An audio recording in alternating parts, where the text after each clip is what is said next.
আমাদের ভালোবাসার মানুষদের কাছে আবেদন, আপনারাও এগিয়ে আসুন। বন্যা পরিস্থিতি স্বাভাবিক হতে এখনও কয়েকটা দিন লাগবে। যতদিন পর্যন্ত না এই পরিস্থিতি স্বাভাবিক হয়, আমাদের সংগঠন অঙ্গীকারবদ্ধ, আমরা মানুষের পাশে থাকব, মানুষের সাথে থাকব। সেই দৃশ্যই দেখতে পাচ্ছেন। যুব মিলন ফাউন্ডেশনের সদস্যরা বেরিয়ে পড়েছে খানাকুলের প্রত্যন্ত গ্রামগুলিতে। আজ আমাদের সঙ্গে রয়েছেন পশ্চিমবঙ্গ মাদ্রাসা শিক্ষা সমিতির মুখপাত্র, বিশিষ্ট সমাজসেবী সৈয়দ সাজ্জাদ হোসেন সাহেব উপস্থিত আছেন।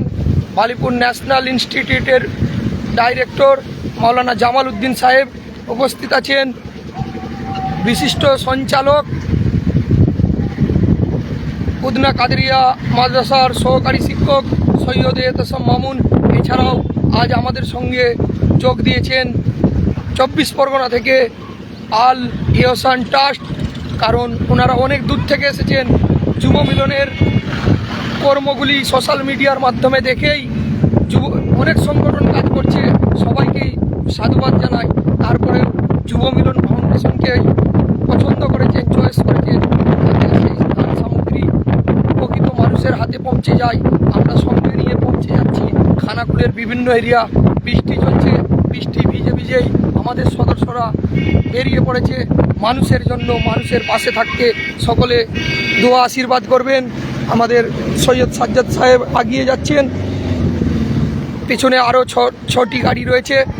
যুব মিলন ফাউন্ডেশন একের পর এক সমাজের জন্য, মানুষের জন্য কর্মসূচি করে যাচ্ছে। সব কিছুই কিন্তু আপনাদের সহযোগিতায়, ভালোবাসায়। বহু মানুষ যাদেরকে আমরা চিনি না, জানি না, ফোনে খবর রাখছেন যে কিভাবে কি কাজ হচ্ছে না হচ্ছে। অনেক মানুষ আর্থিকভাবে সহযোগিতা করছেন।